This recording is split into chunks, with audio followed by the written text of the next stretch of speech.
우리는 너무나도 바쁘고 또 순식간에 변하는 이 시대를 살아가다 보니 때때로 가장 중요한 것을 잊고 살아갈 때가 있습니다. 우리가 삶 속에서 해야 할 일은 참 많이 있지만 정작 왜 해야 되는지를 우리는 잊어버리고 또 놓치는 경우가 있는 것이죠.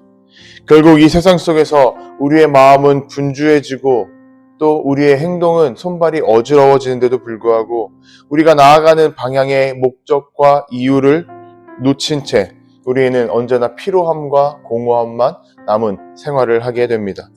우리의 신앙도 그런 것 같습니다. 원래 우리가 이렇게 모이는 교회는 복음을 품은 사람들의 신앙 공동체입니다. 하지만 이 세상은 우리 교회를 향해서 조직단체라 부르고 있고 또 사람들은 신앙을 단체 활동으로만 여기며 손가락질하는 경우가 참 많이 있는 것 같습니다. 그 이유를 생각해보면 복음이 점점 그리스도인들, 믿음의 사람들 안에서도 부수적인 것으로 여겨지고 있는 것은 아닐까 생각해 봅니다. 바울 사도는 흔들리던 고린도 교회를 향해서 다시 가장 중요한 것이 무엇인지 일깨워 주었습니다. 그래서 오늘 본문에서 이렇게 이야기합니다. 내가 받은 것을 먼저 너희에게 전하였노니 성경대로 그리스도께서 우리 죄를 위하여 죽으시고 장사 지낸 바 되셨다가 성경대로 사흘 만에 다시 살아나셨다. 사도 바울은 오늘 본문에서 두 번이나 같은 표현을 사용합니다. 바로 성경대로라는 단어입니다. 바울 사도는 복음이 사람의 생각이나 감정에 의해서 생긴 것이 아니라 하나님의 약속 위에 세워져 있다는 사실을 분명히 우리에게 가르쳐주고 있는 것이죠. 당시 고린도 교회가 여러 가지 문제로 인해서 흔들리고 있을 때에 그 복음의 중심을 다시 붙잡아야 한다. 하나님의 약속 위에 있는 그 성경대로 있는 것임을 우리는 분명히 해야 된다라고 강조했던 것입니다. 은사도 지식도 사랑도 중요하지만 그 모든 것보다도 가장 먼저 있어야 되는 것은 예수 그리스도의 복음을 붙드는 것이라는 것입니다. 예수 그리스도의 복음이 무엇인지 사도 바울은 오늘 본문에서 세 가지를 통해서 가르쳐 줍니다. 첫째, 우리 죄를 위하여 죽으셨다는 것입니다. 하나님께서 우리의 죄와 어두움 속으로 직접 들어오셨다고 가르쳐 줍니다. 죄의 자리에 있는 우리의 연약함과 절망을 예수님께서는 우리와 함께 짊어지셨습니다. 둘째로 장사 지낸 바 되셨다라고 기록합니다. 예수님의 사랑은 말로만 한 것이 아니라 실제 우리 삶 속에서 역사했다는 것입니다. 영원한 구원의 약속으로 우리의 가운데에 임했다라는 것을 바울 사도는 가르쳐 줍니다.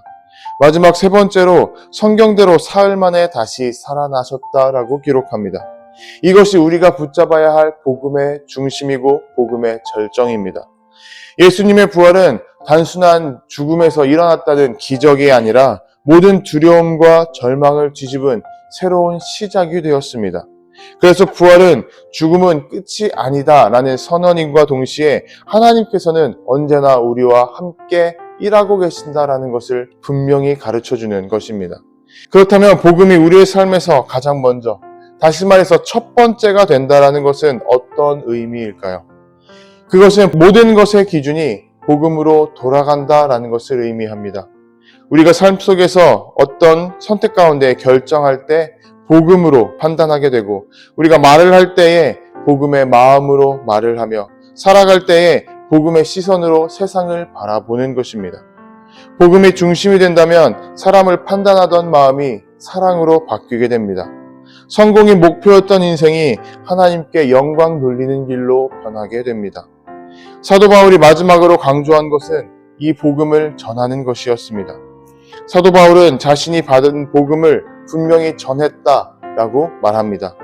받은 복음은 세상 가운데로 흘러가야 하기 때문이죠. 지금도 이 세상은 나쁜 소식으로 가득합니다. 우리가 뉴스를 보고 또 신문을 보면 이 세상은 안 좋은 소식들이 참 많이 있습니다.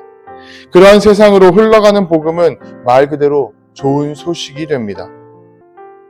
그럼 좋은 소식인 그리스도의 사랑과 부활의 능력이 오늘 이 시대에 있는 절망과 어두움을 새롭게 만들기 시작할 것입니다. 여러분, 세상이 변한다 할지라도 복음만큼은 변하지 않는다는 사실을 붙잡아야 됩니다. 교회의 모습이 바뀌고 또 모이는 사람들의 생각이 흔들리고 변한다 할지라도 복음은 여전히 가장 앞선 자리에 두어져 있습니다.